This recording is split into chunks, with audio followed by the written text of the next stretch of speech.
آپ اس چینل پر نئے ہیں تو میری حوصلہ افزائی کے لیے اس ویڈیو کو لائک کریں، چینل کو سبسکرائب کریں اور ساتھ ساتھ گھنٹی کا بٹن بھی دبا دیں۔ شکریہ۔ تیسرا جو ریوالور سنبھالے کھڑا تھا زور سے ہنسا، گیا سالا۔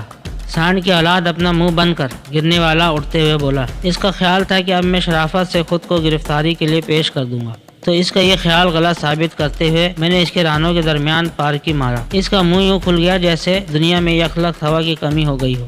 ریوالور والا پھر ہنسا تو اس کے منہ سے گالیوں کا فوارہ ابلا تھا۔ بیشتر حصے دار ریوالور والا تھا، البتہ کچھ گالیاں میرے حصے میں آئی تھیں، تو اس نے میری ٹانگ پکڑ کر یوں مروڑی کہ میں کمر کے بل الٹا ہو گیا۔ اب میں اس پوزیشن میں تھا کہ اگر اٹھنے کی کوشش کرتا تو میری ریڑھ کی ہڈی یا ٹانگ میں سے کوئی ایک چیز ضرور ٹوٹ جاتی۔ ابھی میں اس سے بچنے کی فکر میں تھا کہ اس نے اپنے بھاری جوتے سے میرے سر پر ضرب لگائی۔ محاورے سے قطع نظر مجھے سچ مچ دن میں تارے نظر آ گئے تھے۔ اس کیفیت میں مجھے ماں پارا کی چیخ سنائی دی۔ میں نے تڑپ کر اٹھنے کی کوشش کی اور اس بدماش کی مشکل آسان کر دی جو مجھے اٹھانے کی کوشش کر رہا تھا۔ جیسے ہی میں کھڑا ہوا اس نے مجھے اٹھا کر جیپ کے فرش پر پھینک دیا۔ فوراً ہی میرے اوپر ماں پارا گری تھی۔ اس دوران میں میری آنکھوں کے سامنے دنیا ایک بار پھر روشن ہو چکی تھی۔ میں نے ماں پارا کے نیچے سے جھانکا تو مجھے حسن علی جیپ کی طرف آتا نظر آیا۔ اس وقت بلا شبہ اڑ رہا تھا۔ ابھی وہ 10-12 گز پیچھے تھا کہ جیپ دھچکے سے سٹارٹ ہو کر آگے بڑھ گئی۔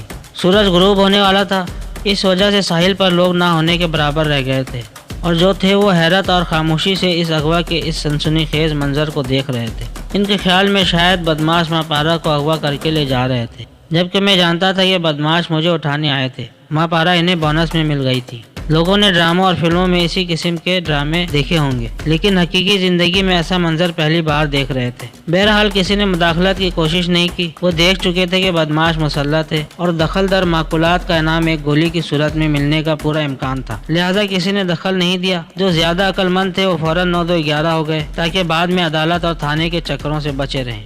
حسن علی ذرا آگے نکل گیا تھا، لہذا جب اس نے ماں پارا کی چیخ سنی تو اسے دیر ہو چکی تھی۔ اس کے قریب آنے سے پہلے ہی وہ جیپ چل چکی تھی، لیکن اس نے ہمت نہیں ہاری اور پوری قوت سے جیپ کے پیچھے دوڑتا رہا۔ بدقسمتی سے وہ غیر مسلح تھا، ورنہ اس کا نشانہ اتنا اچھا تھا کہ وہ جیپ کا ٹائر پھاڑ کر بدماشوں کو رکنے پر مجبور کر سکتا تھا۔ میں اپنے اوپر پڑی ماں پارا کے نیچے سے سب دیکھ رہا تھا۔ اٹھنے سے یوں قاصر تھا کہ ایک خبیث نے میری کمر پر پاؤں رکھا تھا تو دوسرے نے ٹانگ پر، اور سر پر ماں پارا پڑی ہوئی تھی۔ میں قطعی بے دست و پا تھا۔ وہ شاید فلمی ویلنوں کی طرح میری بے بسی پر کہکہے لگا رہے تھے، لیکن نہیں، وہ حسن علی پر کہکہے لگا رہے تھے جو کسی فلمی ہیرو کی طرح اپنی ہیروئن کو بچانے کے لیے ایک طاقتور جیپ سے ریس لگا رہا تھا۔ وہ لوگ حسن علی سے پوری طرح لطف لے رہے تھے، شاید اسی وجہ سے انہوں نے نہ تو جیپ کی رفتار بڑھائی اور نہ ہی حسن علی کو گولی ماری۔ حسن علی خاصا قریب آ گیا تھا۔ اچانک اس نے ہوا میں لمبی دھس لگایا اور زمین پر گرتے گرتے جیپ کا پچھلا جنگلہ اس کی گرفت میں آ گیا تھا۔ یہ تو کتے کی طرح چمٹ گیا ہے، کسی نے گالی دے کر کہا۔ اوئے گولی مار اسے۔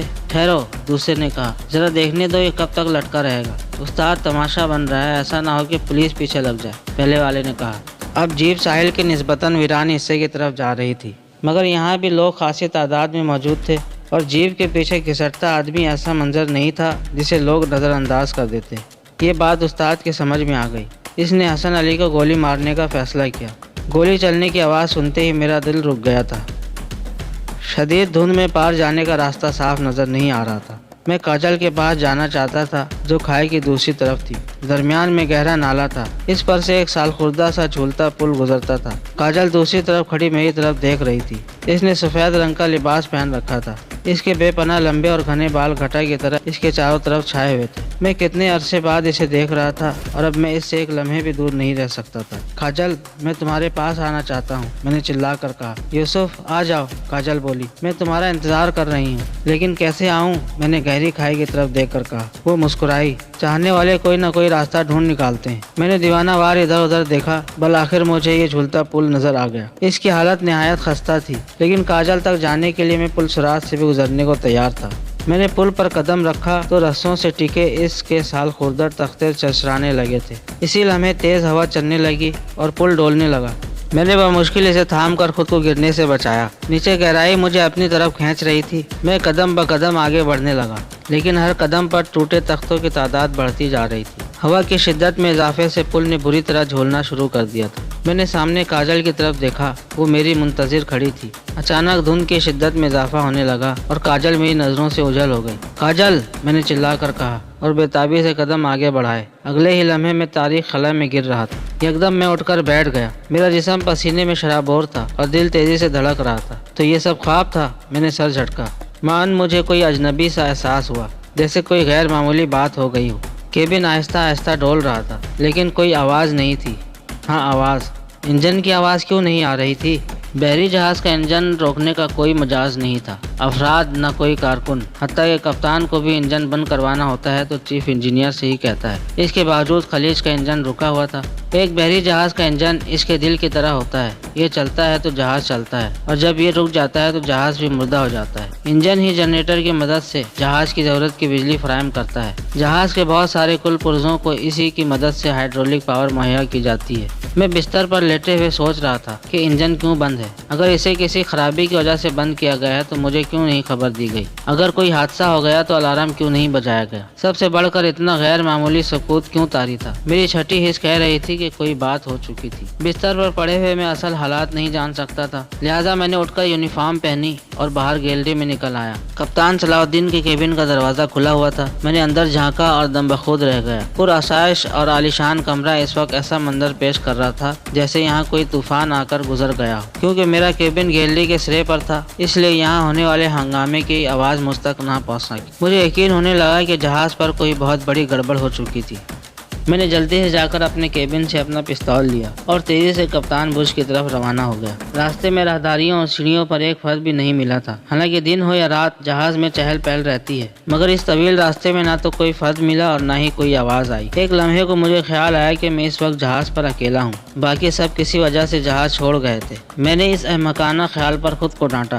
جہاز چھوڑ کر کہاں جائیں گے؟ کھلے سمندر میں؟ گڑبڑ ہونے کا احساس کبھی سے کبھی تر ہوتا جا رہا تھا۔ میں تقریباً بھاگتے ہوئے کپتان برج میں داخل ہوا، وہ بھی خالی پڑا تھا، ایسی تجوری کی طرح کہ چور جس کی صفائی کر گئے ہوں۔ کپتان سمیت عملے کا کوئی فرد وہاں نہیں تھا، حتیٰ کہ جہاز کا اسٹیئرنگ وہیل سنبھالنے والا بھی غائب تھا، جس کا اپنی ڈیوٹی سے ہٹنا سنگین جرائم میں شمار ہوتا ہے۔ میرا دل ڈوبنے لگا۔ میں نے جھپٹ کر انٹرکام اٹھایا، لیکن وہ بھی بے جان تھا۔ میں نے اسے پٹک دیا۔